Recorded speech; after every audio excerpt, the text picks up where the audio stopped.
Dr. R. Pagure sir, and enthusiastic coordinator, my colleague, Dr. Ashish Gawai sir. Thank you. Friends, now this is a good platform to meet with you without leaving our places, staying at the home, and we are meeting with each other. We are sharing our knowledge because this COVID-19 pandemic, this situation, no one is knowing when it will last. So in coming 2 3 months, this is the platform where we can share our views, we can share our knowledge with each other, and we can continue the activities and uplift this particular profession. So friends, I am very happy with your enthusiasm. More than 967 participants registered for this particular webinar with the name to hear Dr. Ashish Morani sir. I am very happy. I welcome all the eminent audience to this webinar on behalf of Anuradha Group of Pharmacy Institute. At the same time, I really welcome and extend my thanks to Dr. Ashish Morani sir, who is a very busy person but given consent. And credit goes to Dr. Ashish Gawai, who has who has create means made it possible, who has approached to Dr. Murani and finalized, convince him to give us date and really work very hard since last 7 days. That's why it could become possible to have such a registration, and we are listening with each other. So friends, I want to brief give introduction of means introduce our today's speaker, a great teacher, a great scientist, a great pharmacologist, even who had worked on the neuropharmacology, a great researcher. To you, Dr. Ashish Morani, sir has did his B Pharm in 2003 from Government College of Pharmacy, Aurangabad. Then did his M Pharm in 2006, Pune College of Pharmacy, Pune. Then did his PhD in 2012 in neuropharmacology in Victoria University of Wellington, New Zealand. Then did postdoctorate 2013 on neuropharmacology for anti-addictive from Kansas City Veterans Affairs Medical Center, Kansas City, USA. Sir has associated worked as a research associate in 2015 at Quillen College of Medicine, Johnson City, USA. Just before 1 hour, I heard Sir has received 2 times fellowship. Postdoctoral fellowship. Sir had 9 years of experience in the biomedical research. He have gained hands-on training and specialization in the field of behavioral neuroscience, drug discovery for anti-addiction compounds, neuropathy, pain, diabetic complication, and stress-induced neuropsychiatric disorder. His research have been committed towards understanding the pathobiology associated with the exposure to stress followed by the development and progression of depression and determining its treatment strategy. His experience gives him a solid background in the developing research in neuropharmacology of stress disorder and its drug development.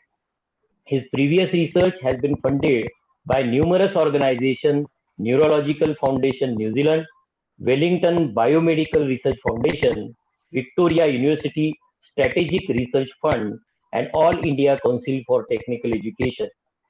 Have been laid the grand work in establishing research in the field of neuropathic pain, drug discovery, addiction disorder, and induced neuropsychiatric illness. Sir has gained administrative experience in staffing, budgeting, building, collaborations, archiving the research result, publishing the result in scientific peer-reviewed journal, and presenting them at scientific meetings. Strongly believe that successful undertaking of research projects requires apt communication with staff, peers, and collaboration. Moreover, it is essential to plan and execute the project so that goals can be achieved within timely and realistic manner. Sir has resumed career in academics at Lake Erie College of Osteopathic Medicine as a professor in pharmaceutical sciences and looking forward to enhance teaching and research expertise.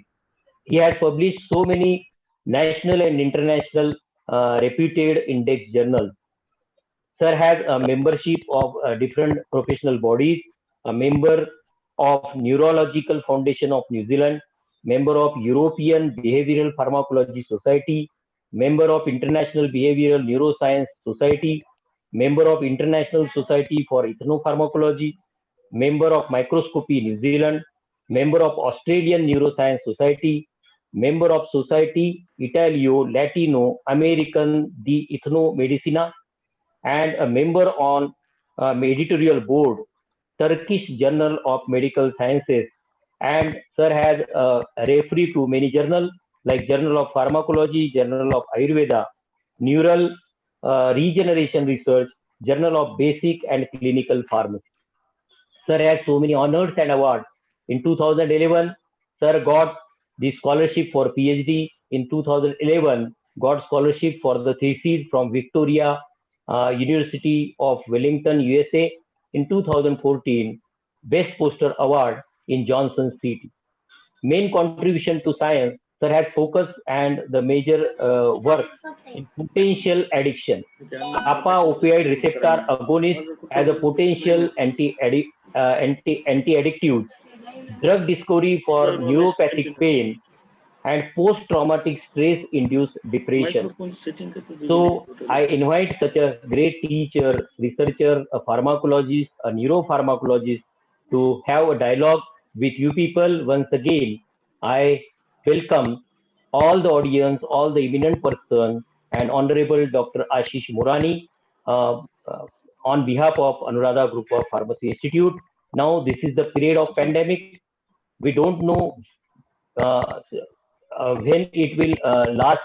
So this is the only way. In the coming 1 2 months, Anuradha Institute of Pharmacy definitely is going to organize different webinar series. So be in touch with our faculty members. I again congratulate Dr. Ashish Gawai to organize this best program and to give us opportunity to have a dialogue. Dr. Ashish Morani sir, and his topic is very relevant and very important, the effect of COVID-19 on the mental condition. Now, friends, sir has a work on depression. So definitely he will handle us and he will give us how to handle this particular pandemic situation. Now, effect on the mental health. So without much time, I invite Dr. Ashish Morani sir to have a dialogue with you all of you. Thank you so much. Thank you, sir. Before going to start our next session, one suggestion, one request to all the participants. If you have any question, just write your question in a question box.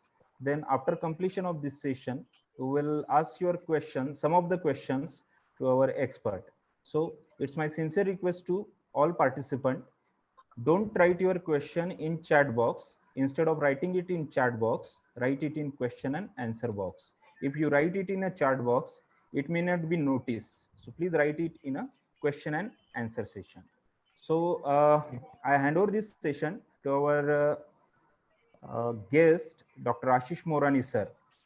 We never thought about this COVID-19, and India, I think, never prepare for this pandemic situation.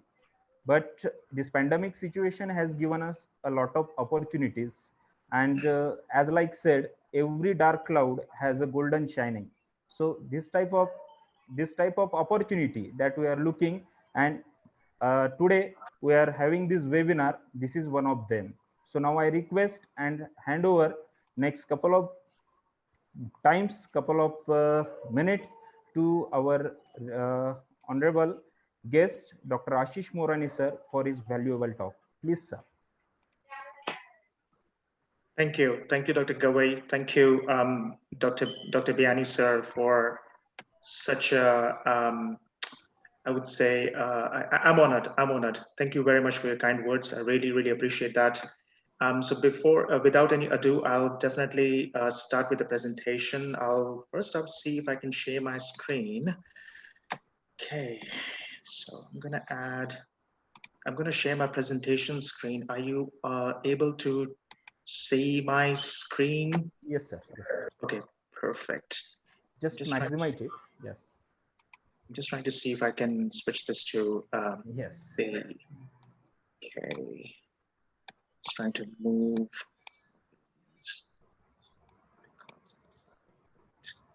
So thank you very much. I really appreciate this opportunity to speak and on this occasion of COVID-19. I completely understand this was a very unexpected scenario. I mean, I understand if this would have been a presentation, I would have loved to be there in person and give this talk to pretty much all of you. Would have been lovely to catch up and would be nice to speak with you in person. But then, unfortunately, this is definitely not going to happen. However, on the other side, it's very well put out by Dr. Biani and also by Dr. Gawai that this is an awesome opportunity for all of us, and every dark cloud has a silver lining. So I completely agree with Dr. Gawai, and we need to make the most of this opportunity. So I would like to start with this concept. So how I came up with this concept of the effect of COVID-19 on the mental health.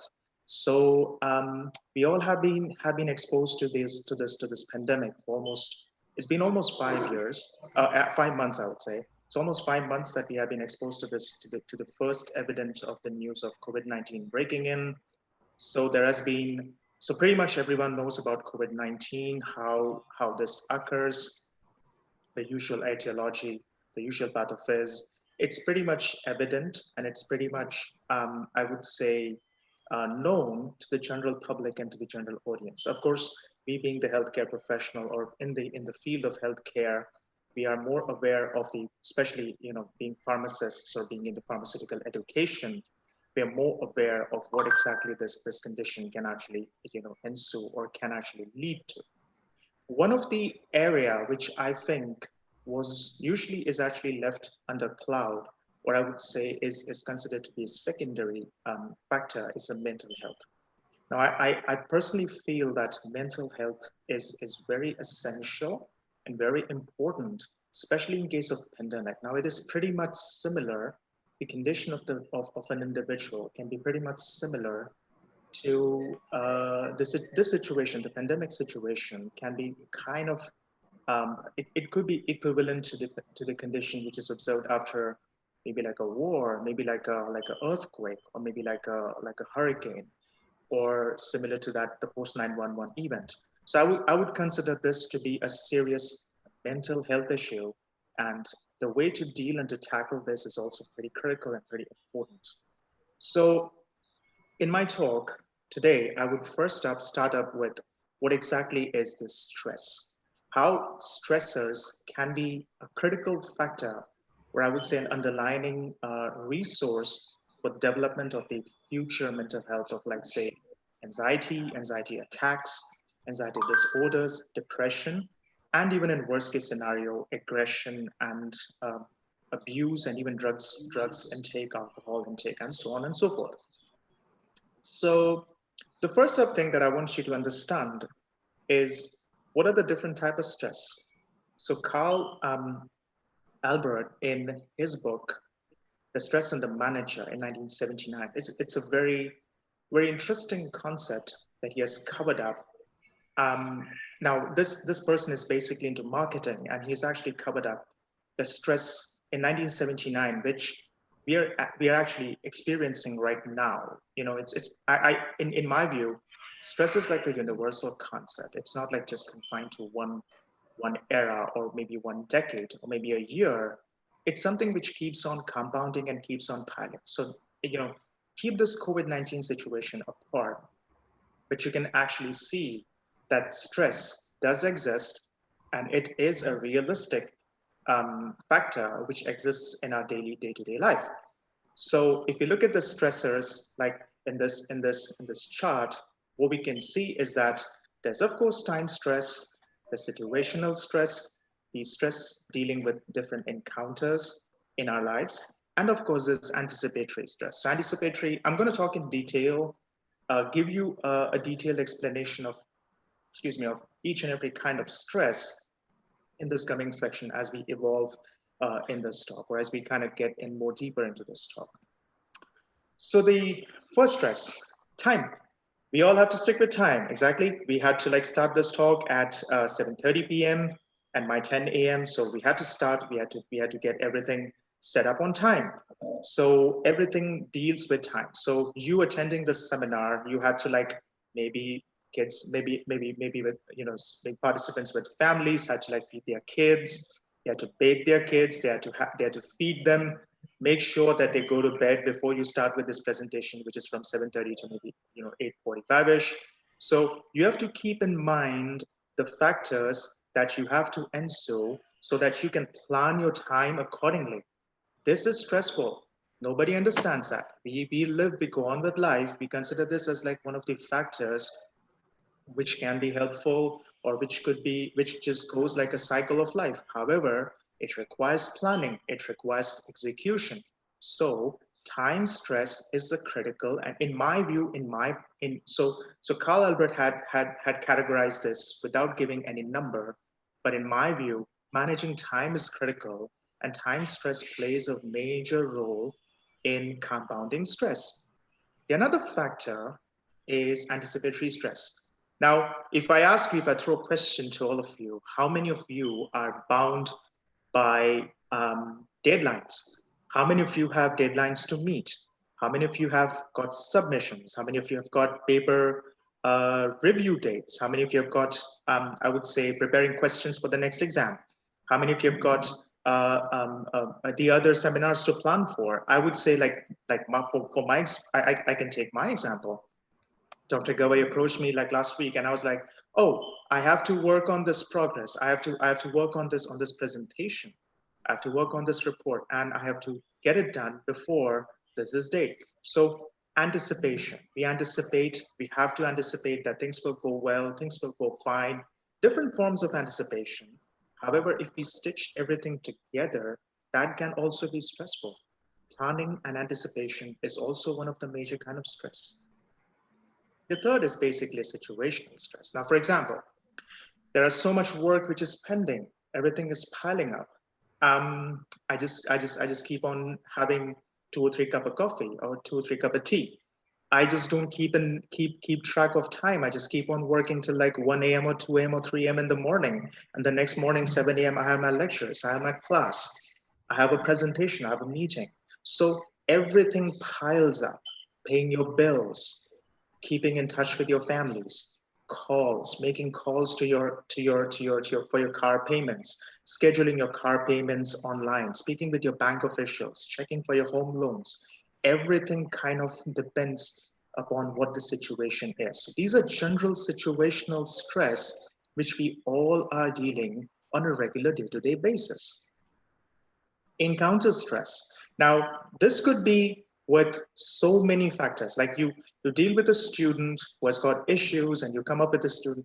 Like for professors, you may deal with a student who has had an issue, who has had a problem, and then they would say, "Oh, I was not able to encounter that stress." That could be a stressful factor.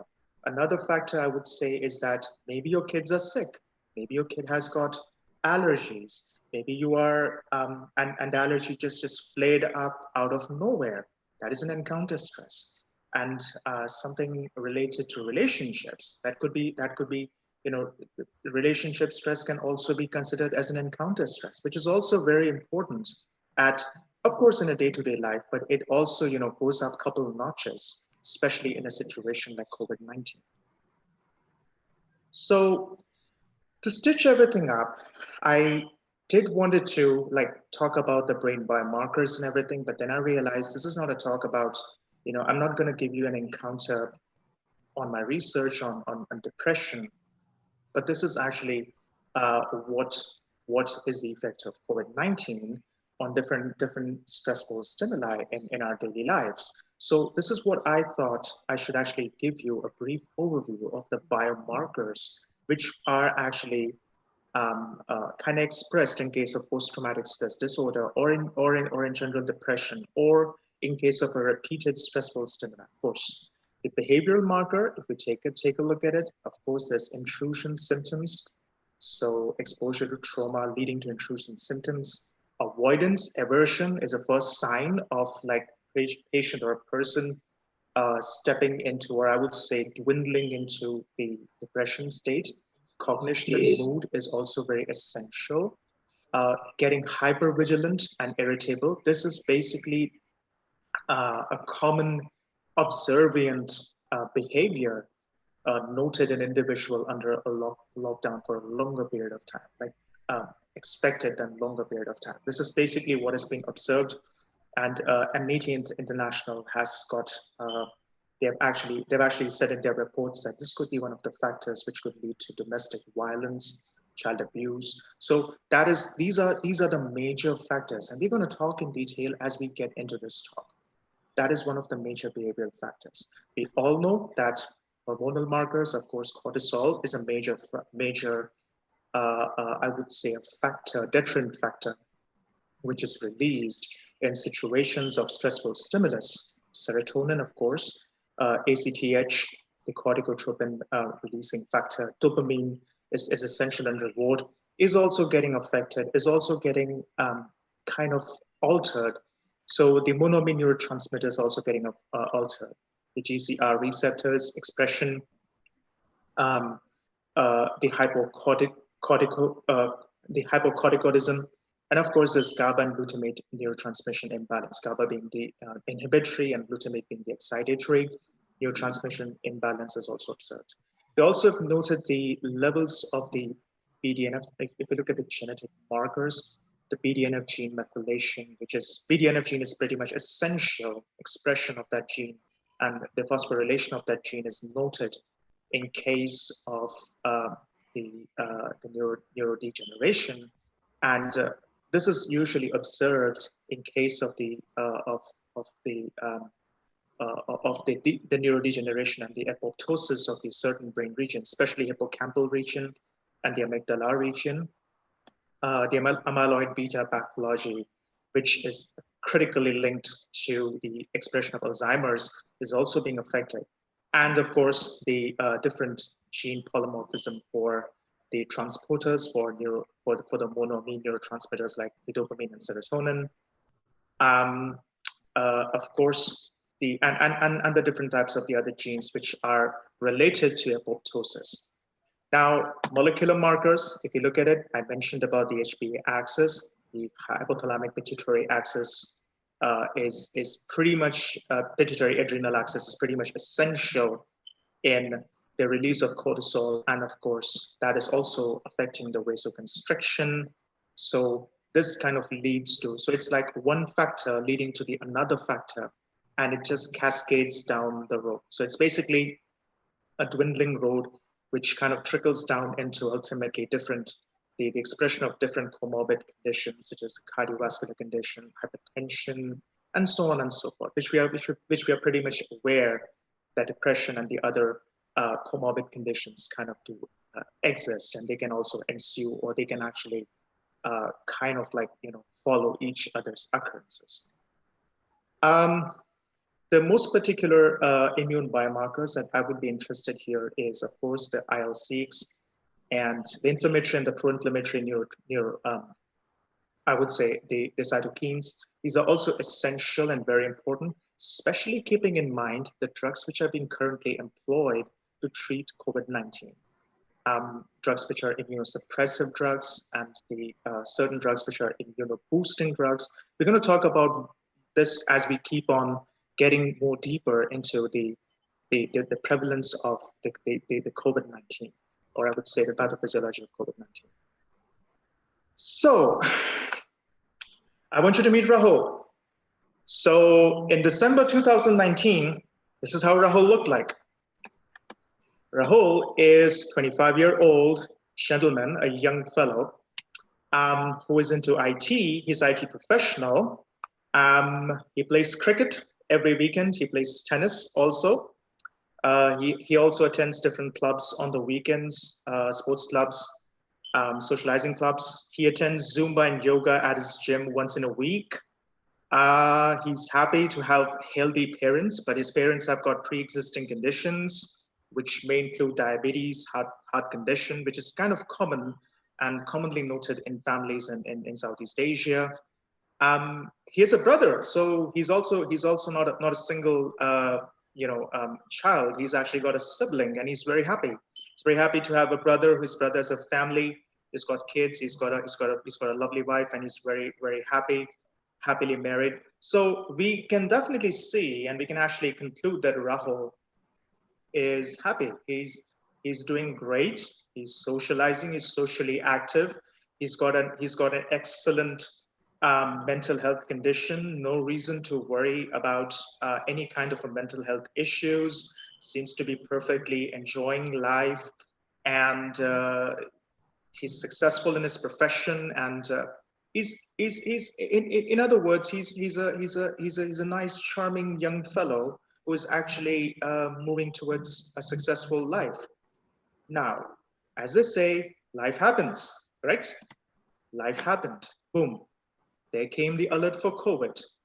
So January 10th, this is what we see. The first cases, the polls identified.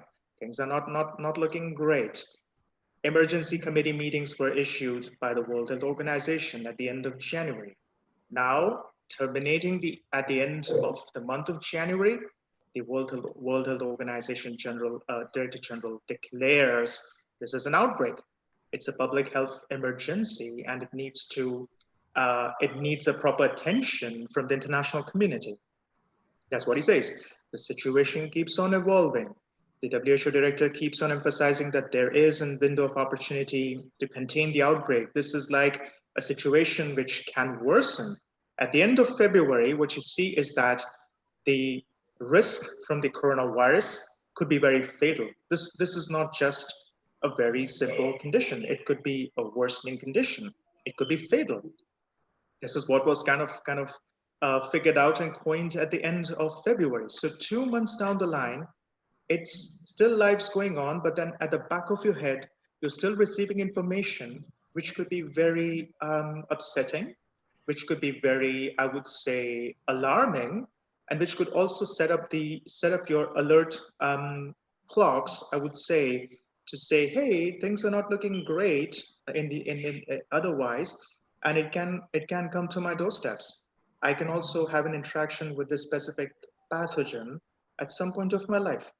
So things keep on evolving, as this was not just like, so this wasn't just like what happens in a hurricane, what happens in a cyclone, where you just aware of, like, say things are happening for 3 or 4 or 5 days or max 7 days, but then you keep on adding resources to kind of resolve the issue. This was an evolving issue. On contrary to that, this was an evolving issue. So the issue evolved at the end of the month. This was considered to be a very critical situation, with restrictions being employed on the borders of certain countries. Now, the restrictions intensify. Things do not ease down in the month of March. By the mid of March, pretty much at the 1/3 end of the March, we can actually see that this has been declared as a pandemic. Now, for a millennial like me, I'm not sure what a pandemic is. So, I mean, of course, we know the definition of pandemic. We know what it means theoretically, but we haven't experienced it. So, me, just like Rahul, just like me, we went onto the web and we figured out what exactly is a pandemic. And we figured out that, hey, if this happens in India, it could happen even in China. If this happens in China, it could happen even in Brazil. If this happens in Brazil, it could happen even in, say, some Middle Eastern country.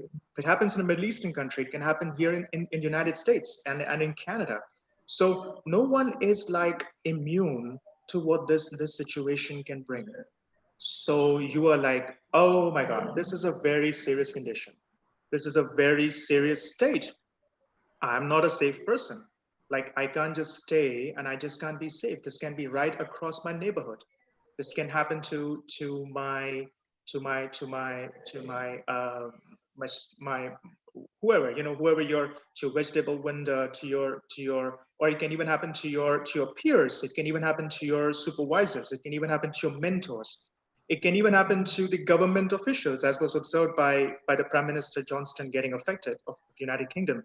He got infected and he was in hospital. He was in critical care for a few days. So this, and even to Prince Charles. So it can actually happen to anyone, irrespective of their socioeconomic background, irrespective of their financial condition, irrespective of their of anything. It can happen to, it can occur to anyone. So you just keep on thinking at the back of your mind that things are still evolving. It's not just like this ends here. No, things are evolving. Just after declaring this as a pandemic in March, on March 11th, things started opening up. This is where the whole thing just opened up. So the Pandora's box just opened up, and I think it was pretty much during this time that most of the countries were declaring to, announce their lockdowns. I think India declared lockdown around pretty much the same time. I think US declared lockdown by the end of March, I guess. So it was pretty much like how things were evolving, and still it's evolving. It's not just like, I mean, the information said here was just till March 26th. So coming back to our friend Rahul, he observes and he says, hey, this is not great. This is something which I never expected.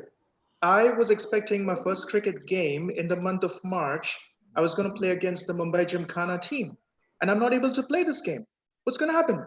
And then suddenly, Rahul gets an email from his supervisor that, hey, Rahul, no need to come to work. There is government shutdown, says there are restrictions lying everywhere. So what you have to do is you just have to work from home. So he's working from home. He's just starting to work from home.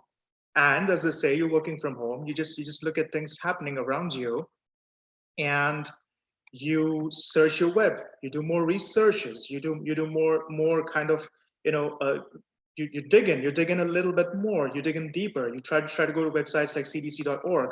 You go to websites which are set up by the government of India, because it's a pandemic, by United Nations, by World Health Organizations, and you find a lot about this disease.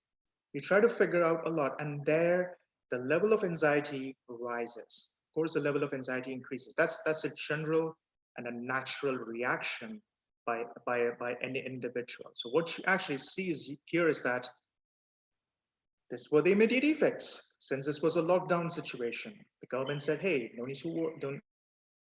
to be seen on the roads, no need to socialize with people. So social distancings were actually set into place. Work from home was set into place. So Rahul doesn't have kids. He's not married, but his brother is married.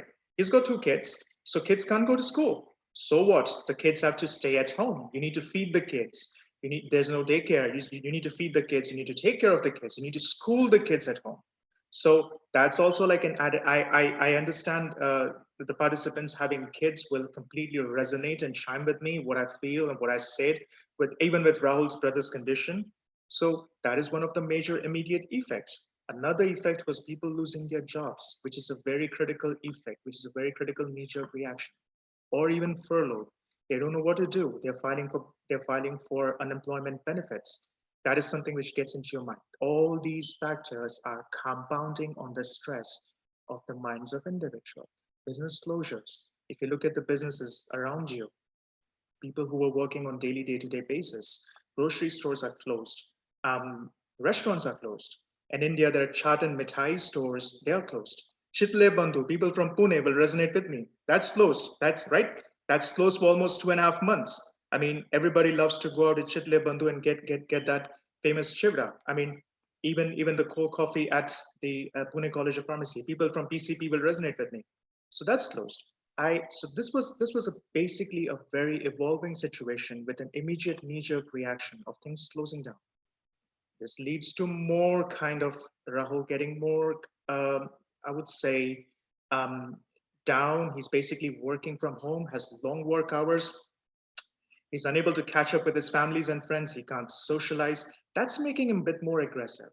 You move towards, so from the first stage of behavior where you're anxious to the second stage of behavior where you're like, there's something which is boiling in you. There's something which is like making you feel that, hey, I can't do anything.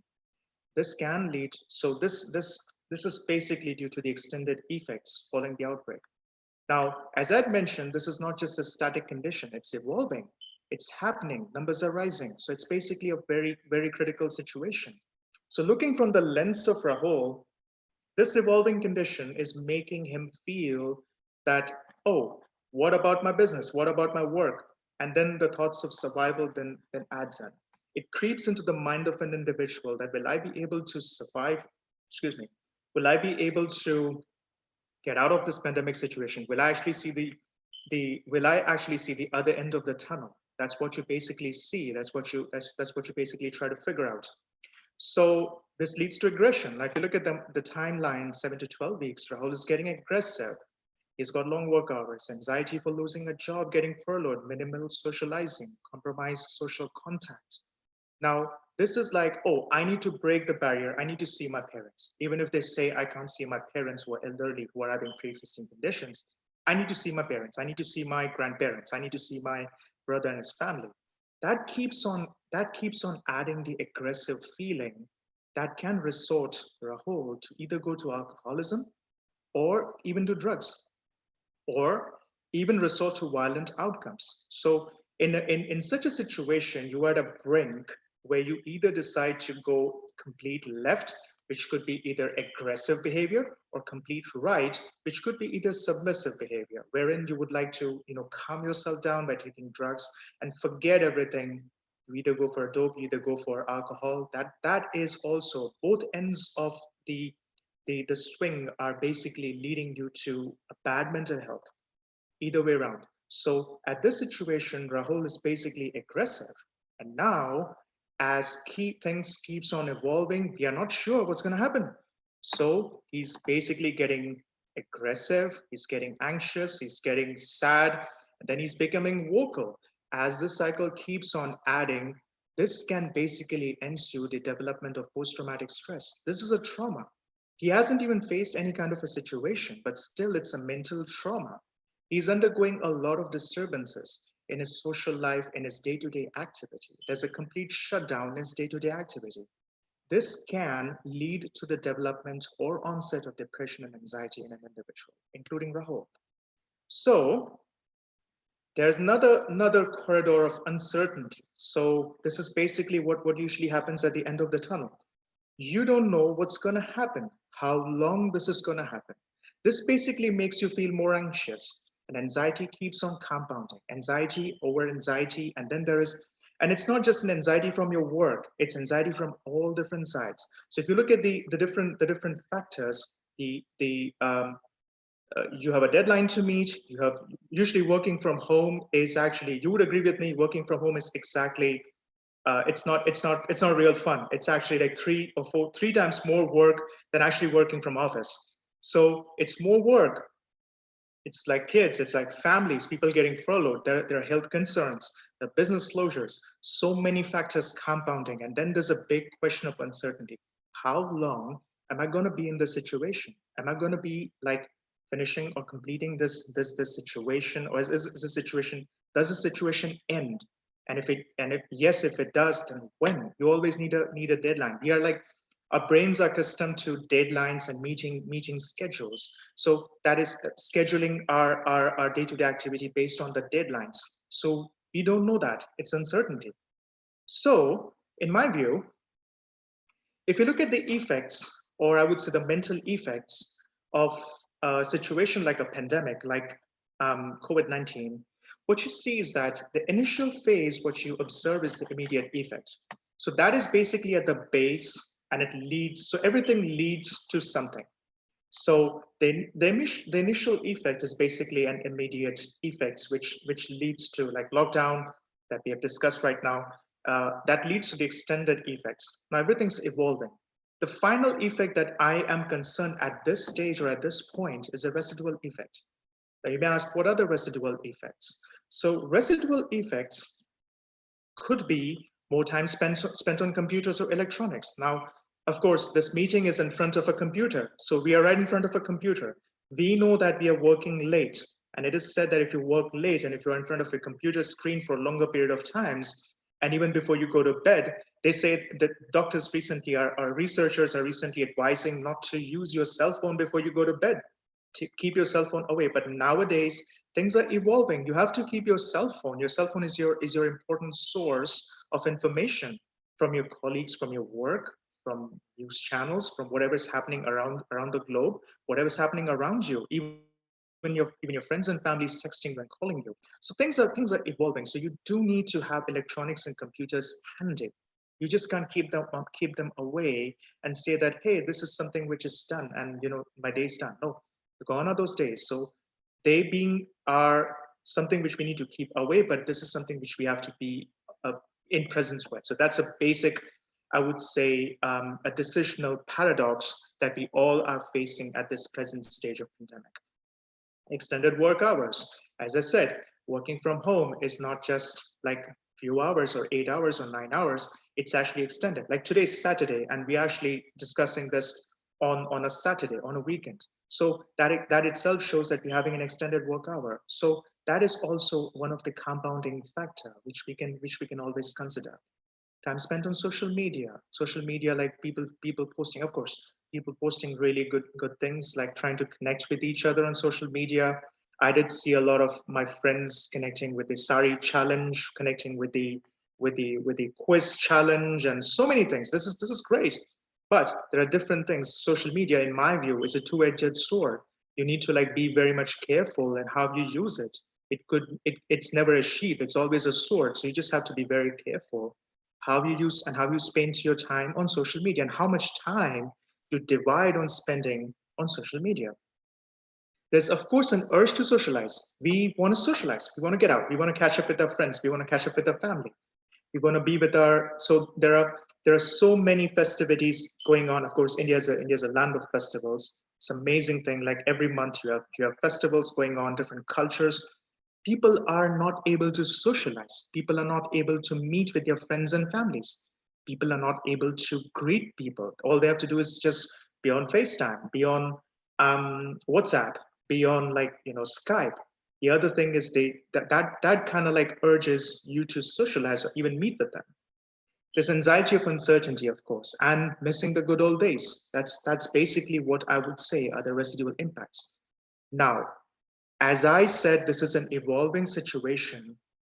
Things, if it's not controlled, or things if it just goes out of hand, it can also lead to different situations or conditions. That could be drug addiction. Worst case scenario, overdose. That means you have to go to the doctors. You have to utilize the currently depleted medical system. The medical system is completely is on a verge of depletion. You need to attend the people who are suffering from this deadly disorder, but you have to attend people as well. So this could lead to it could be a burden on the existing medical healthcare overall healthcare system. Alcoholism, aggressive behaviors. We've seen so many cases. Even Amnesty International, I did mention, is keeping a track on all over the globe, keeping a track all over the countries of how this pandemic is dealing with, how people are dealing in this pandemic conditions. So that could even lead to abusive behaviors, violence, domestic violence, child abuse. This is a very critical issue, especially keeping in mind the mental health of not yours, but also for your family and your friends, and also your loved ones and your dear ones. Possible vandalism. There are no jobs. People are being furloughed. So there could be. I've seen a lot of videos emerging on social media where they say, "Hey, try to stay away. Try to be more vigilant." So there is a good chance of vandalism and violence occurring, and of course, suicidal thoughts, because these are negative thoughts. Everything is very negative. It's compounding and it's impounding.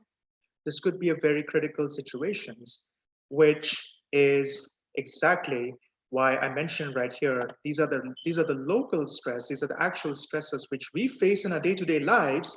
And because of the residual effects, this can lead to these negative symptoms or negative effects. So this pandemic is compounding on already existing stress in our lives. So, as I mentioned, there could be various pathways for linking pandemic and violence, and this is what I picked up from the website of Amnesty International. They did mention about economic insecurities, quarantines and social isolations, conflict related to disaster, unrest and instability, exposure to explorative relationships due to changing demographics, reduced health service. Of course, as I mentioned, people are more concerned to treat individuals with the existing condition rather than just get back and treat an individual who has overdosed. I mean, there's a choice. Given a choice, it's better not to put a healthcare worker in that kind of a situation. That's also one of the major factors, I would say, that can lead to the violence. Where a specific source of violence, instability, inability of women to temporarily escape abusive partners. You are in a lockdown, you can't go away, you can't go out. So that can also lead to these abusive behaviors. Exposure to violence and coercion in response efforts, and of course, violence perpetrated against the healthcare workers. As you see, okay, this could also be one of the major. This is not occurring as commonly nowadays, but then still it can occur. It's something like a possibility which could kind of evolve and which can happen in future. So this makes Rahul curious. Hey, what's happening? So what can we do? What are the developments happening? What are these pharmaceutical companies doing? What is government doing to fund the research on COVID? I mean, where's my taxpayer money going? So he just goes online, checks what's happening on FDA and checks what's happening on the other websites and figures out that, hey, something's happening. People are figuring out the pathophysiology of this disease, which in this case, Rahul figures out that there's an early stage of infection where there's a high titer of the viral response. This is basically where you need to have your enhanced or increased immunity. This is where there are symptoms observed, and there are also critical clinical signs, or I would say pathological signs observed. This is what he observes and sees right here. And he says, oh, okay, so why is this condition so serious? So he goes to the stage 2, figures out that there could be a situation where there's a loss of pulmonary activity. There could be a patient has to be put on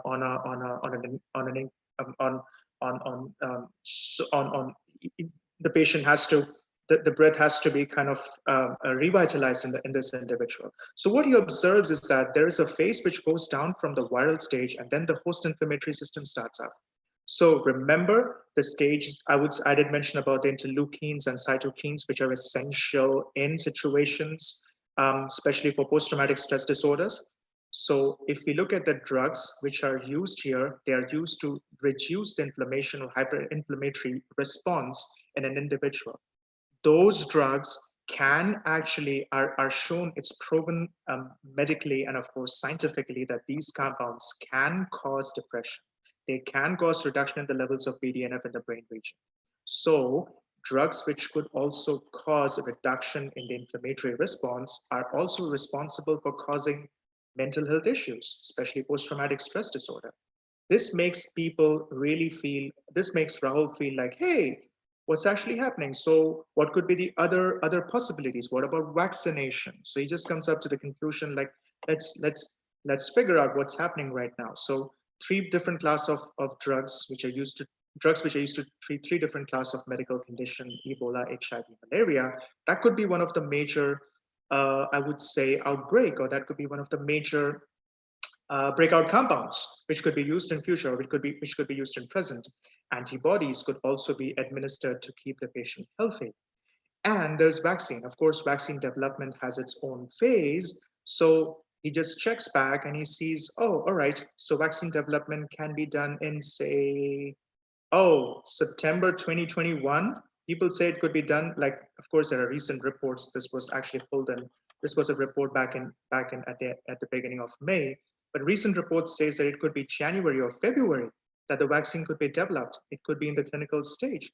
So this gives Rahul a lot of thoughts to figure out that, hey, this is May. What's going to happen in June till December? What's going to happen for the next 8-9 months? How am I going to face this situation? Am I like protected? Am I like in a situation to face this deadly pandemic condition? So these were the questions which comes to his head. So what could actually happen? What actually can happen in this situation?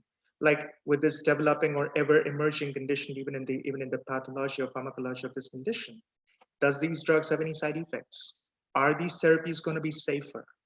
Is this a guaranteed vaccine development? We always look out for safety. Of course, if someone figures out that there is an anaphylactic reaction to your flu shot, you would not take a flu shot. You would keep that in mind. That's a very critical question. Does this vaccine for COVID, is this capable to cause anaphylactic reactions. So many questions come to your mind. Is this vaccine safer? Are there any specific guidelines available to educate patients about the vaccines?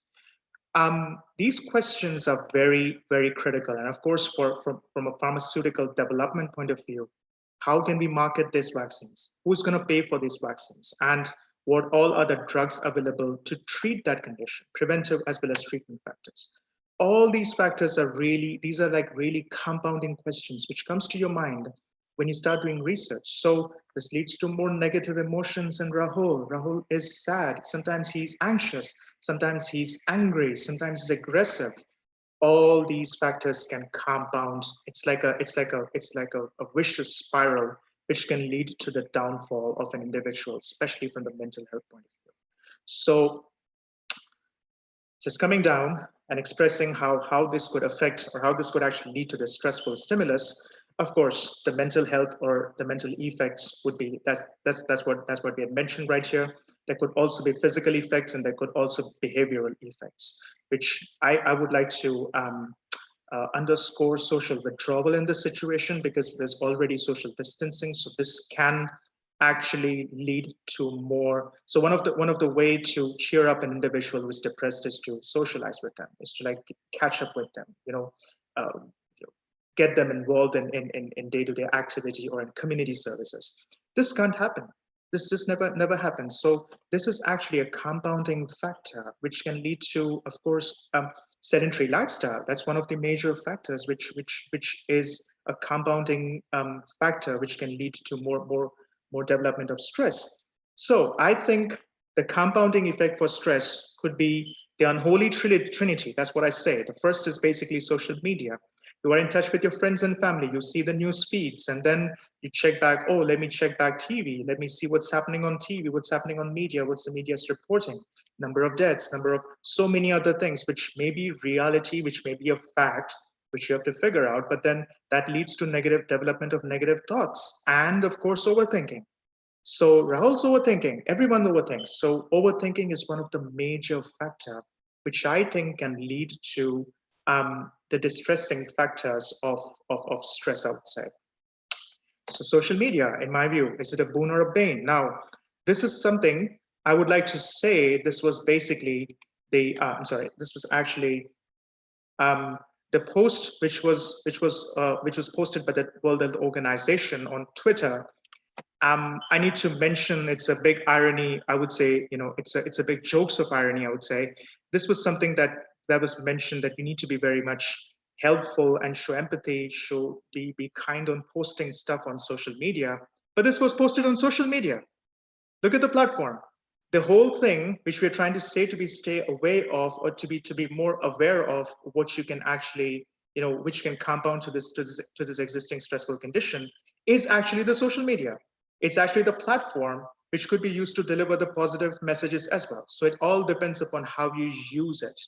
A knife can be a surgeon's, I would say knife can make a surgeon, or I would say surgical knife can make a surgeon equivalent to a savior, but in hands of a criminal can lead to someone's life, can end someone's life. It's pretty much similar. You have to understand that this social media platform is a critical, I would say, a condition. In this situation, it could be a platform which can lead to bane or can be a boon. And it's a choice on every individual to make it either a bane or a boon. So conditions which could be existing or coexisting conditions, such as asthma. Recent reports, I read a paper which says that patients with liver condition, in this situation, COVID-19 could also compound different conditions, or it can actually compound the development of or I would say it can even disrupt the condition of a patient. So this is basically the factors which you have to understand, which can come along with the COVID-19. And of course, Rahul has got parents with pre-existing condition. So this is something which is going to compound more on his head. This is going to basically make him more stressful. So as I mentioned, trauma, PTSD, existing condition, if it keeps on repeating, can cause PTSD. If you look at this survey, which was conducted by the Kaiser Family Foundation in March at the end of March, if you look at the mid of March, people like approximately 67% people said they were not affected, I would say, by this COVID-19 condition on their mental health. There was not a negative impact. But if you look at the drastic shift in the numbers, it's like 13% down. And I would say a good 13% of people have shifted and have moved that there's going to be their major or minor impact. So if you look at the numbers, almost approximately 50% people by the end of the March were saying, hey, it's going to have a negative mental effect on my mental health. So this is a critical condition. It's a very important situation, which we have to understand. Let me ask you this question. So COVID-19, it's impacting various industries, IT, finance, approximately 3% IT, 4% finance, HR, 12%, supply chain, approximately 16% production, and of course, sales, including retails. If you look at the numbers, it's quite staggering towards production and sales. Approximately 50% of people involved in production and sales are being affected financially. However, if I ask you, would it be more prudent to say that a person who's working in an IT industry his mental health is going to be less affected by an individual versus an individual working in production or sales? My answer to you would be no. Everyone is undergoing through different circumstances. Everyone is undergoing through different situations. So it is more about taking as if it's an individual condition, as if it's an individual situation for a person, and not like a collective effect, or not just based on numbers, on which could be impacting the I would say the socioeconomic status of an individual. So same thing. As I've mentioned, I even have numbers to kind of support that. So approximately 40% who didn't lose job were still mentioning that they have a mental health condition. Now that could be due to various reasons, as opposed to 54% people who had actually no job. So it's an individual thing. So if you look at the triangle of how things kind of evolve and develop, the first factors in an individual would be a social behavior. I would say collectively as a society would be the social behaviors of an individual. How is the frequency of your socializing? If you can't socialize in person, you can socialize via Zoom. You can socialize via other social media platform. You can have like a fun party on a Facebook. So many things. There are so many available situations available platforms which can actually enhance the frequency of your socializing. Health-seeking behavior. Are you the person who goes to doctor even if you have a single sneeze, or are you a person who just waits till things kind of gets worse? So you need to categorize yourself in that situation. Educating and understanding what is actually COVID-19. That's where our profession comes into picture. Pharmacists, pharmacy educators. That's where this profession could be very, very helpful. General counseling, general consulting patterns and the health access. This basically is related to health-related behaviors. Comorbidity control. We have to see that the least minimum people are dying, and there's always a reduction in the comorbidity burden. That's basically on a health or on a higher level perspective. Keeping this in mind, what we have to do at the present scenario, if we take a look at the present situations of the scenario, we have to first up accept the situation.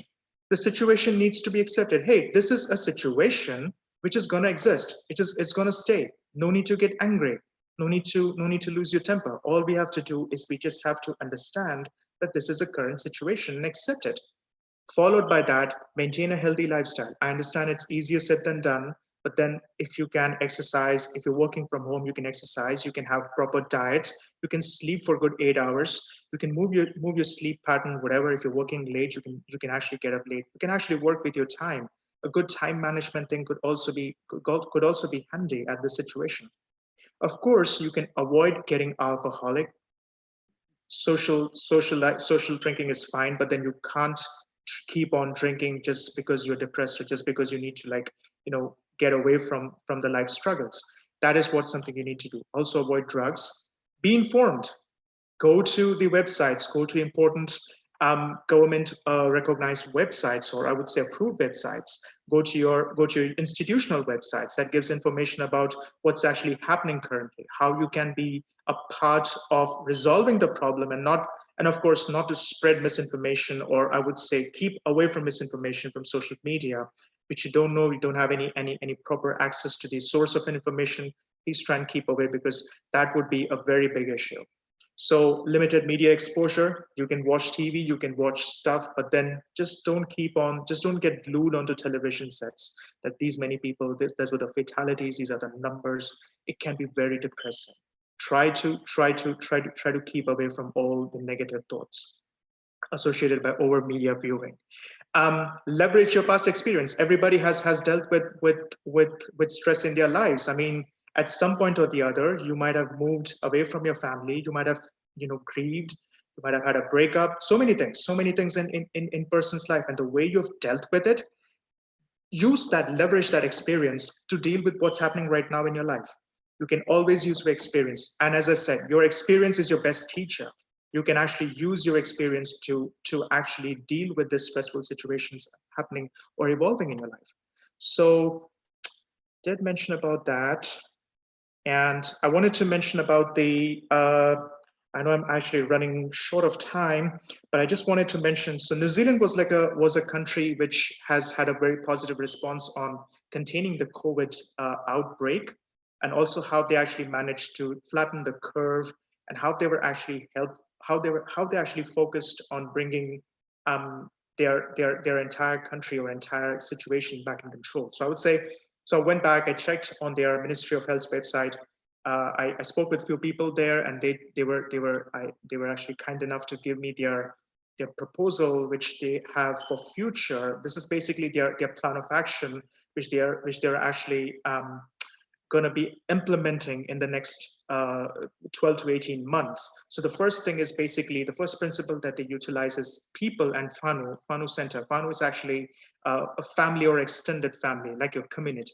So Maoris, so New Zealand has got indigenous Maori population, and Maoris are very central part of making decisions in their day-to-day government. So their principle is to include everyone as a whānau. So they have this very important principle of including people, and the policy should be people and community centered. So the focus area I want you to see here is that to collectively build social economic foundations for psychosocial well-being of an individual. So this is basically what they are dealing with, the first two principles. The focus areas to deal with these two principles of community-led and the people and whānau center. So uphold Te Tiriti o Waitangi. Waitangi Treaty is actually a treaty between them. It's a treaty between the colonials and the local Maoris. So that basically says the first two principles, to uphold these two principles. So the focus area for that would be to empower community-led response and recovery, and to equip people to look after their own mental health. So it's not just like you're dependent on someone else, but then it's basically you learn one, you learn yourself, you teach one, and then you learn yourself, you do yourself, and then you teach someone. So that's basically what the principle they're gonna work on.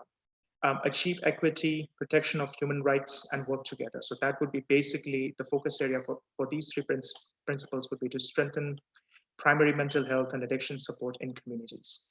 So the key mantra, which I believe, is to develop an emotional intelligence. If I'm going through it, someone else is also going through it. So let's keep this in mind.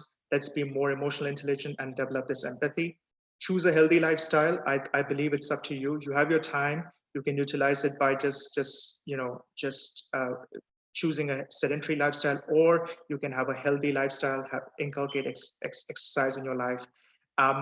More about this, engaging yourself in a healthy discourse with your peers, and choosing to change things. So this is very important. I attended this conference, not a conference, actually a Zoom talk, couple weekends before, and there was a very key, this key talker, this key personal, he actually mentioned, so he's actually an anchor on CNBC. His name is Ali Welshi. And he did mention that to change things we control, rather than spending time pondering on things which we have no control over. So keep in mind, things which you can change, you can change. And it's not like you will change it. The outcome, as you say, karam karo lekin phal ki chinta mat karo. So you do your work, but don't worry what's going to be the resultant effect. So you do it, at least you do it. But you need to choose to do it, whether you can choose, and you need to have a proper emotional intelligence to choose stuff that you can change and to choose stuff that you cannot change. So best to avoid stuff that you cannot change. If you cannot change, you just cannot. If you can change, then work towards it, work with full heart and full determination. And of course, you will find the results. Results are definitely going to be out there. Okay. So my take home message for today's talk is to to keep your mental health in proper state. The first thing that I would recommend is to accept and adapt. Accept the situation, adapt according to the situation, what's happening around you. So if I take a look at, oh, people in India are at lockdown, and if I have to go to work on Monday or on Tuesday, why do I have to go to work? No, it's a different situation. My friends in India are facing different situation. I'm facing a different situation. So I have to accept that fact and have to adapt accordingly. The second factor, as I mentioned, is of course resultant. I have to understand this is my situation, this is my condition. I have to be emotionally intelligent that this is something which I have to do, and I don't have to react or overact on those specific conditions, and repeat it. Keep this cycle repeating until a new thing comes up. So that's where the evolution point comes up into picture. So you have to keep on evolving. The situations or the conditions will demand you to evolve. You just can't stick onto one factor. Like if you look at the factors, if you look at the situations 3 weeks before, it was different. If you look at the factors like right now, it's different because this pandemic is evolving. As Dr. Anthony Fauci did mention that the virus decides what's going to happen. It's not us who's going to decide. So we have to keep that in mind, and we have to evolve. We have to adjust and we have to adapt and then evolve. Adjust, adapt, understand, repeat, and then as situation changes, keep on evolving. This cycle is definitely going to be beneficial. In my view, this is definitely going to be beneficial. I had a good talk with Dr. Krish. I had a very good talk with Dr. Krish from Wake Forest Baptist. He's my mentor. He's my go-to man. He gave me a really good idea of how things this could be, and he said, "Okay, this is something great, but evolution. That's what you have to do. You have to mentally evolve yourself to adjust yourself and adapt yourself better to the existing condition, and of course, what's going to come up in future." So finally, I'd like to thank Dr. Krish. He's from the Wake Forest Baptist Health, Moody. He helped me really well. He's actually one of the think tanks from the Ministry of Health. Fahima, she's also she's a great resource person.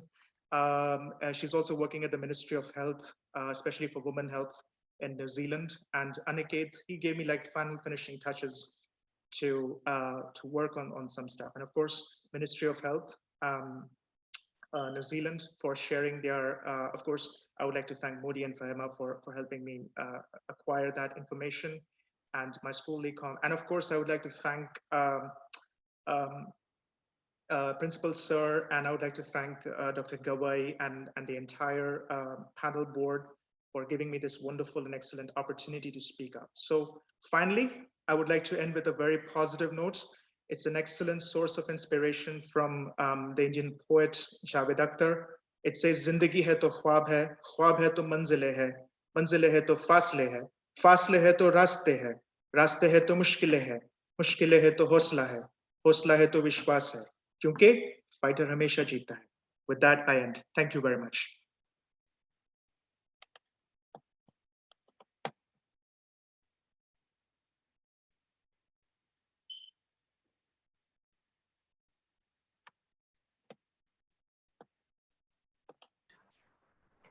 Thank you very much, Dr. Ashish, for your valuable talk and the point that you have highlighted to relieve our stress. And we initially, when this COVID is enter in India, that time we are initially too much under stress. So what will happen to our rural areas? What will happen to all these whether whether really we are going to fight with this COVID or not. So your valuable talk will be definitely benefit to our participant, to our society. Thank you very much, sir. Thank you for the opportunity. Now this session is open for some quick question and answer. I hope there is some common question. Sir, Q&A मध्ये बघा. Hello. Question and answer. Yes. There are some common question that this pandemic situation has given a lot of stress to our eyes, because we are always online, we are always on mobile, we are always on laptop, we are always on this social media, and that will also develop some type of depression, some type of disorder. So how we can relieve this stress? Okay, that's a very good question. So I would share, and I share it with a lot of people, because I hear it from a lot of people. That's what they do. So this is what I do. If I am really, if I'm in front of a computer, it's a good. I would say it's a step of 15. I reckon I call this as a step of 15. So take off your glasses, take off your screen, take off your face away from your screen. Just close your eyes for 15 seconds. Just close your eyes for 15 seconds. Look at something else, preferably something green, something like, vegetation, or something like flowers around you, something like really, whatever, something different, something which doesn't have any, radiation or any kind of like, exposure to your cell phone screen or your computer screen. Come back, close your eyes for 15 seconds, and then just start working. Overall, it just takes a minute. It's a 1 minute exercise, or maybe at the most 1.5 minute exercise. But trust me, you'll really appreciate those 1.5 minutes, 15, 15, 15, 15, step away 15 thing, which really helps you. I mean, I learned this trick when from one of my colleagues was a lifestyle coach, and it really helps me. It helps me, trust me. So I apply it, so you can definitely give it a try. It's free. Thank you. Thank you. And one more question is there. There is a lot of parents on this webinar, and they are thinking that whether we should send the child to the school when this situation will be overcome, because this situation is never going to be overcome at a very easy time, and they are very care about their children, whether they should really send their children to the school or not. This is a very good question. I think it's a very pertinent question. It's a fair enough question. I mean, concerning about students, about their kids' health, it's perfectly fine. I think this is what our institution did. So we have an online training. So LECOM has got on-site teaching as well as online teaching. So we developed this online teaching pattern 2 years back, keeping in mind that this could be like a way to go. So we give a choice to the students who are coming in this, excuse me, for this incoming 2020 class, that would you prefer to have at least your first session or at least your first semester as an online pattern, or via like class or in class pattern. Most of them are preferring that it could be best if we can have an online teaching.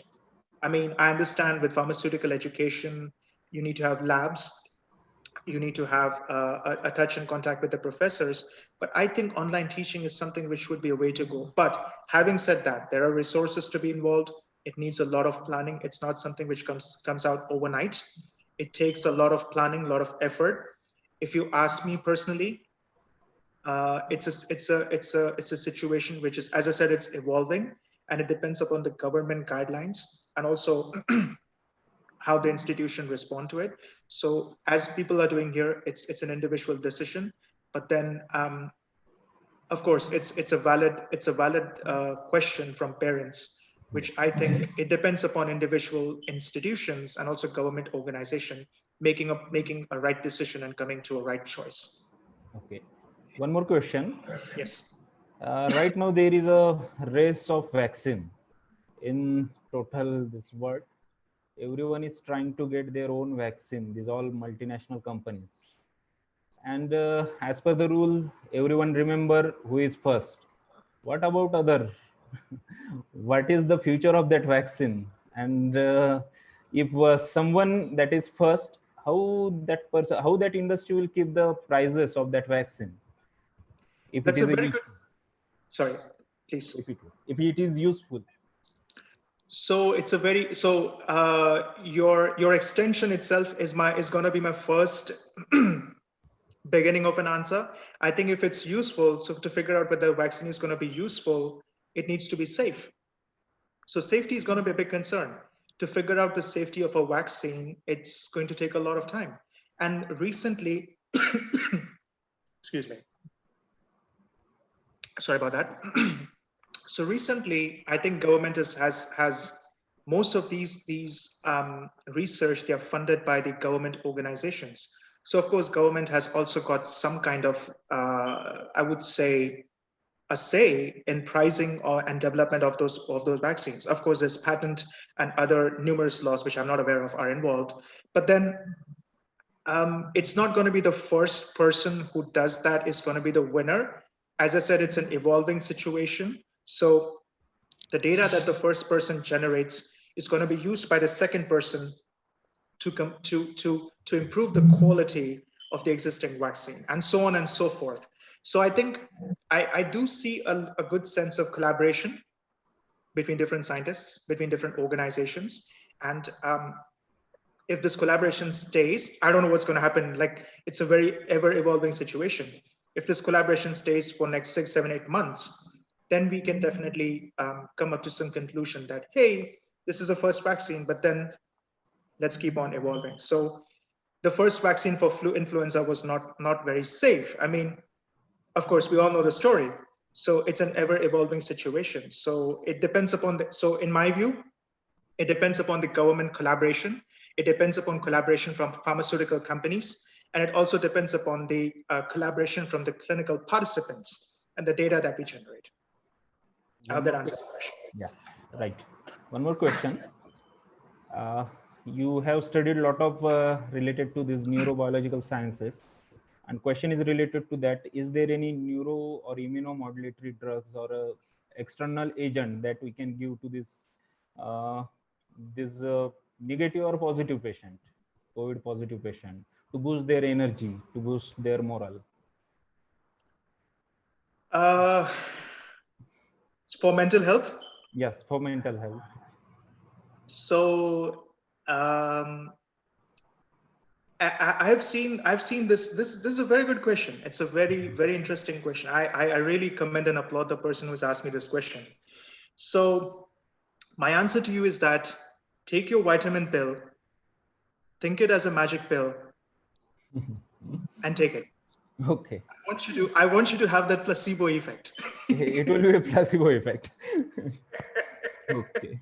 So at this stage, my direct answer would be, we don't have any proven medications. We need to do a lot of research. As I mentioned, the connecting factor for the drugs used to treat COVID is interleukin-6, or I would say, drugs which are immunomodulatory, or I would say suppressive, and that can lead to depression. So it's a big, I would say, paradox for any clinical or for I would say healthcare provider, that the drug that you're giving can actually cause the other medical condition. So it's a very critical situation, and I think it will need a lot of work, a lot of research, and a lot of opportunities for researchers to jump in and bring in some new fresh ideas.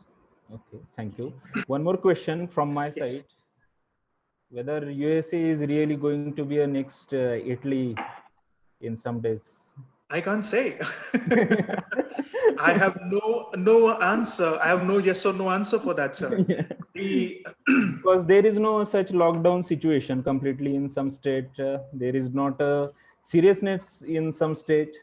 That's why really a thinking situation for US. So I think it's a very it's a very evolving situation. You never know. Like things went down. The curve went down. Then they reopened, and then in some states like Mississippi, when the curve was going up, they were like, oh, we should close down. So they closed down.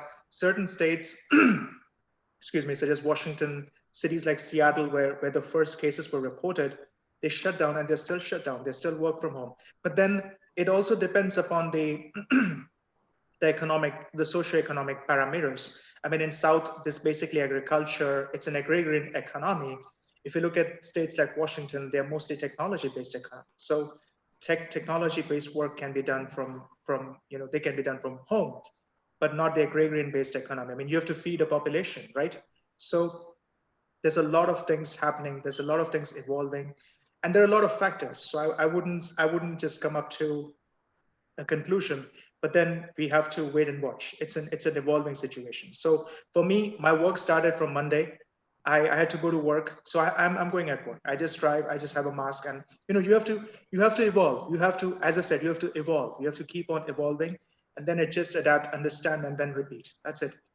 That's my view. That's my view. That's my point of thinking. That's my thought process. I hope that answers your question. Right. Okay. We have to adjust with the situation. I think that is the best answer. And evolve. And evolve. Keep on evolving. Yes, exactly. yes. Exactly. Any question from the panelist before moving toward the next session? Any question from the panelist? There are a lot of different types of range of questions we have received, and definitely I will. Morani sir, what do you think? How long it will last? As Dr. Sorry, go ahead, please.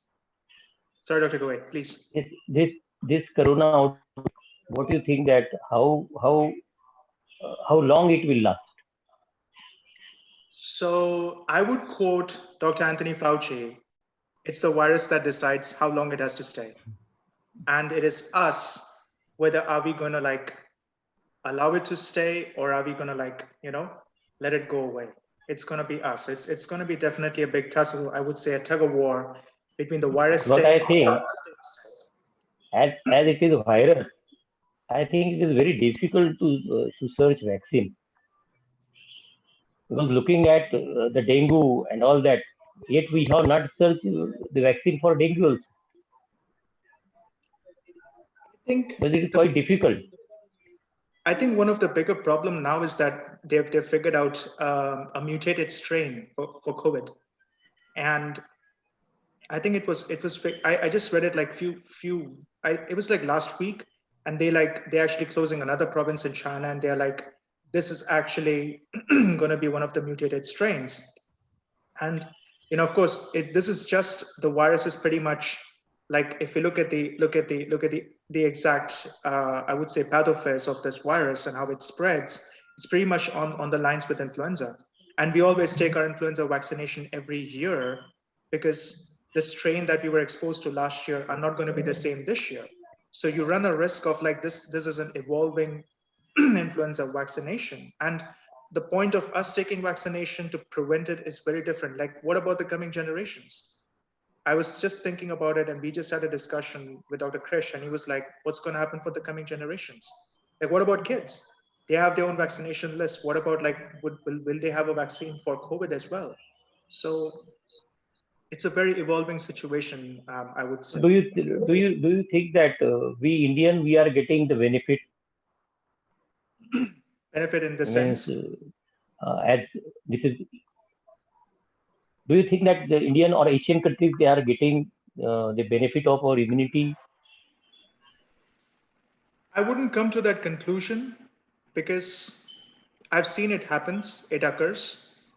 No doubt we have a different lifestyle.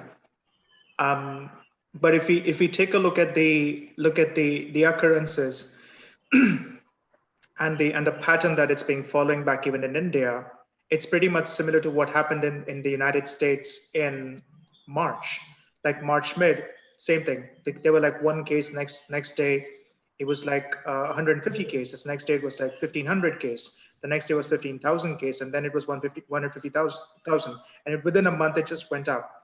I think I get your point of like being infected or being protected by the natural immune system. I would not come to a general conclusion that this, like, Indians or Asians, South Asians are kind of protected or prone not to get this infection, because there is no study done on, like, there's no epidemiological studies done on that. I'm a person based on numbers. I decide based on numbers. So if there are studies, of course, there are lots and lots of studies being conducted. If you look at journals like Asian Journal of Psychiatry, there are lots and lots of papers published by South Asians. But looking at the situation in Iran, Bangladesh, Pakistan, and India, the pandemic is different. Situation is different as compared to European and American. countries, It's even it's Bangladesh observational. or even Pakistan also, Iran also. It's observational. I would say it's it's more observational, and the treatment, just like the treatment could be, we are in a stage of like deciding the treatment, which decides the best way. So I think immunological response would be different. There has to be a difference. Of course, genes are different, and if you look at the entire um, genomics for these sets of population, it is different. So, I would so whether lockdown should continue or should open in India, like country, I, looking at this immunity. I would leave that to the government to decide, sir. But government is depend on expert like you. um, they have to come up to a consensus. I mean, I understand that the governments have to make a choice. I mean, running a country is a very different situation than running a lab or running an organization. It's a Since very last 2 months, we are observing the situation is controlled still in India. it's still like, if you So, look at a bigger cities like Mumbai, or if you look at bigger cities like Pune, situation is a little bit, I mean, it's not but that again, great. almost 90% cases they are asymptomatic. Now this is 90% cases are asymptomatic in India. 92%. But still we don't know whether it can recur and what are the resultant effects. I mean, will this affect, like there are recent reports being emerging that this can affect the liver. I mean, COVID Yes, exposure can definitely. have. In India also, we 3% mortality is there, 3% death Yeah. rate is there, but 92% they are asymptomatic.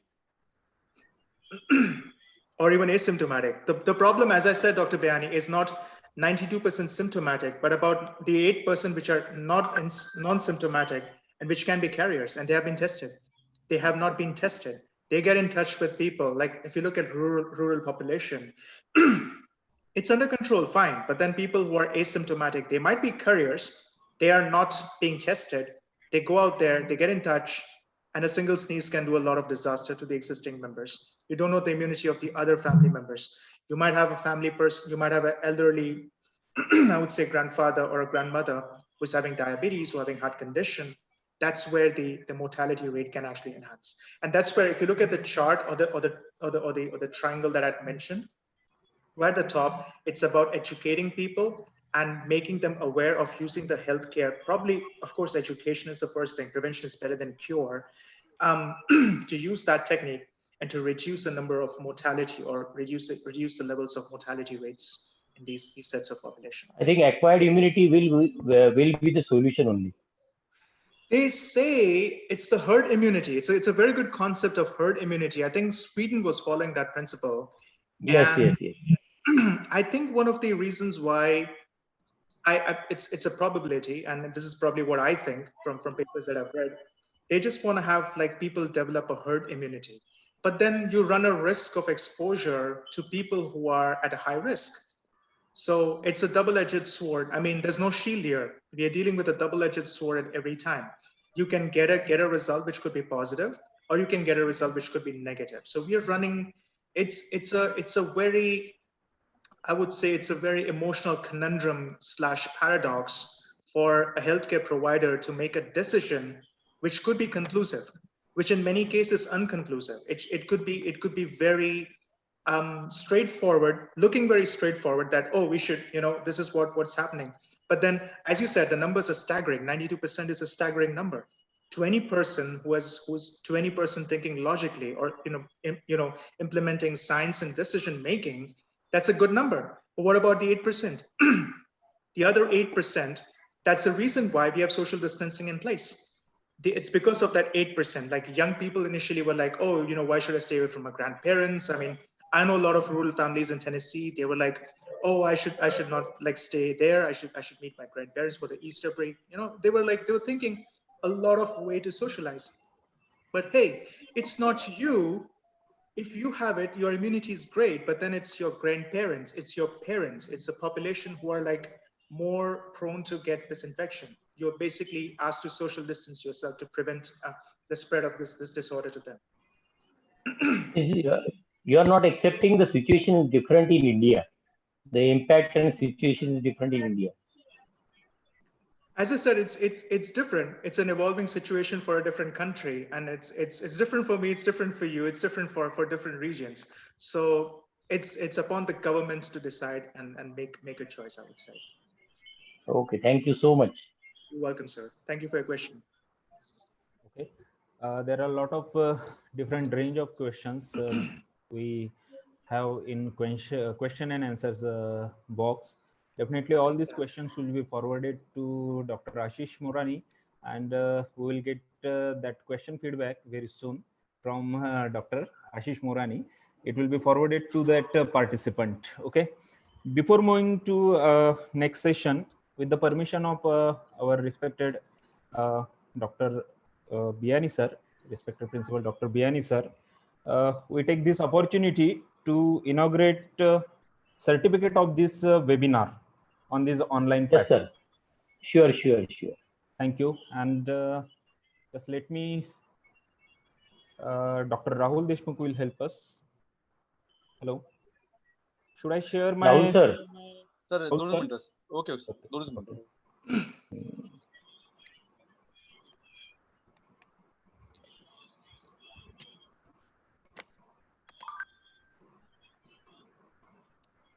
It's certificate. Third one,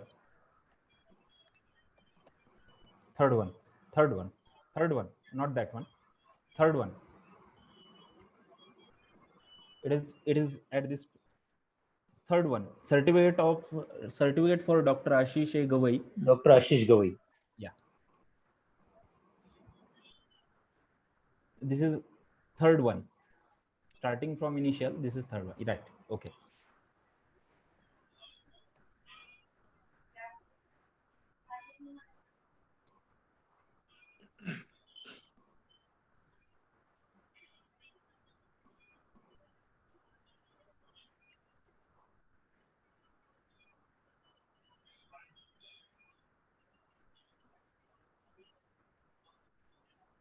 Okay, sir. But it is not visible to me.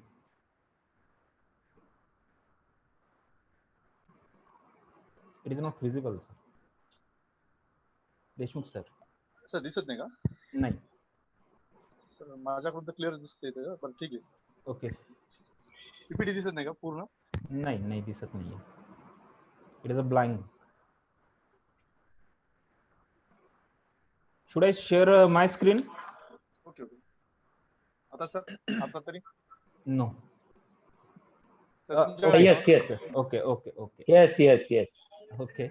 This is the Yes, thank you. Thank you, sir.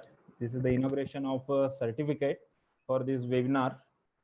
It is our international webinar on COVID. And this certificate will be forwarded. This certificate will be forwarded to all the participants who registered and attended this webinar. Just they have to send their feedback to us, and automatically 100 participants will get this certificate on a single day. If they will not get this certificate, their form is also not registering, and they have to just try on next day to get this certificate. So this is our inauguration of the certificate for this webinar. Now, Deshmukh sir, conference now conference certificate poster. Now, simultaneously, we are also organize e-poster competition for these student faculty members. Okay. Student faculty members, some industry personals, and those who are interested to join this COVID competition, they can easily join to this COVID competition, e-poster competition. What they have to do, they have to just make a PPT. They can easily upload their PPT on our link. They can easily upload JPG file on our link. They can easily upload a PDF file on our link. This will be a one-page PPT or one-page PDF or one-page this JPG. Deshmukh sir पुन्हा दिसत नाहीये. दिसत नाही का sir? नाही. Same problem. Again, I will take this opportunity to just spread this message.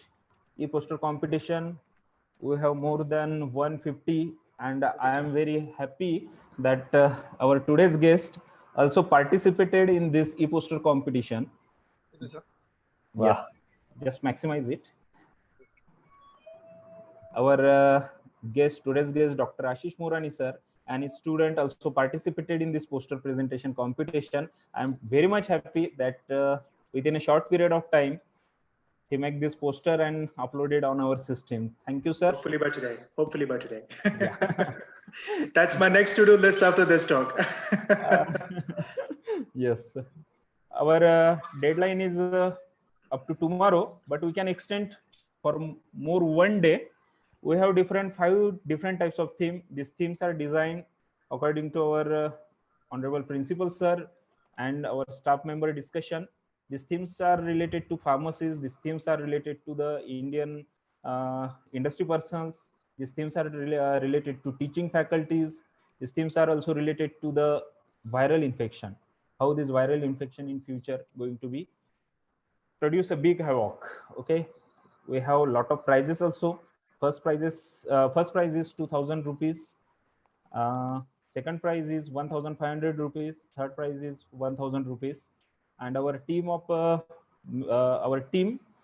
will be shortlist. Will be decide about the winner, and all these posters will be available on our website also. They can see, they can share these posters to each other.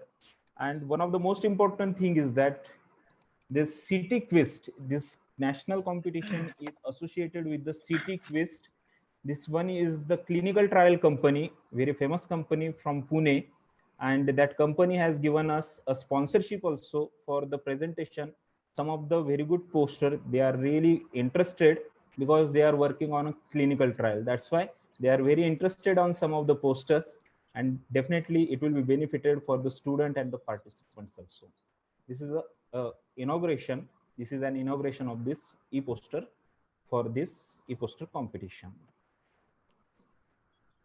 So anyone can participate. All the participants will get the certificate, and definitely it will help in future. Yes, This sir. is national level e-poster Fista. So this is our appeal to all the participants, to all the members at present. You please do participate. Thank you. Thank you, sir. Ashish sir, please conclude. Yes, sir. Thank you, sir. Now it's time to show our gratitude with a vote of thanks. I feel very privileged, and I feel very happy to present this vote of thanks.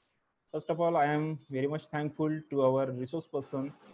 When this webinar is floated by our chairman and by our respected principal, sir, when I just forwarded the message, then Dr. Ashish Morani is one of the first person who give concern related to this webinar. So my sincere thank always goes to Dr. Ashish Morani for today's a very informative talk.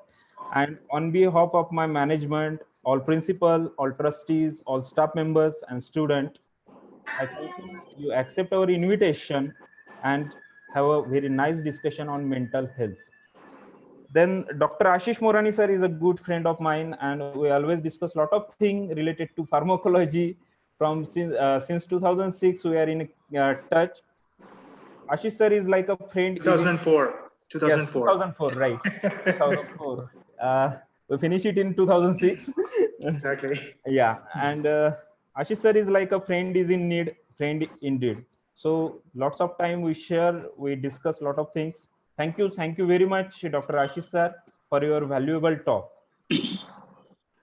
I am also thankful to our management for giving this direction for online tool. I heartily thankful to Karma Yogi Siddhivinayak ji Bondre sir, chairman of PRMSS, respected Shri Rahul ji Bondre sir, secretary of PRMMS.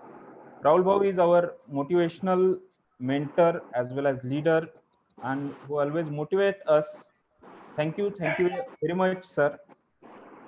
We are too much lucky to have our educational mentor always support us, always backing us, and always gives us such opportunities to present, to participate in different types of webinars. I thankful to our respected Honorable Dr. K.R. Biani sir, Principal, Anuradha College of Pharmacy, for arrangement as well as for wonderful digital platform. I am also thankful to respected Honorable Dr. R.H. Kale sir, Principal, ERMSS, Anuradha College of Pharmacy, and respected Dr. R.R. Pagore sir, Principal, Karmayogi Tatesaheb Bondre Institute of Pharmacy, Italy, for their constant motivation and support. I am also very much thankful to our trustees, all my dear staff members, all dear students, all the participants who joined this program, who help us as well as who motivated us. We definitely come up with all different types of webinars with different types of topics, very important topics. Thank you everyone for your participation. Here with the permission of our principal sir, respected Dr. K.R. Yes, thank you so much. I declare this session is over. Thank you very much, everyone. Once again, thank you so much, Dr. Morani, sir. Thank you, sir. Thank you for having me. I appreciate that. Thank you very much for your time and this opportunity. Thank you. Thank you. Thank you. Thank you, sir.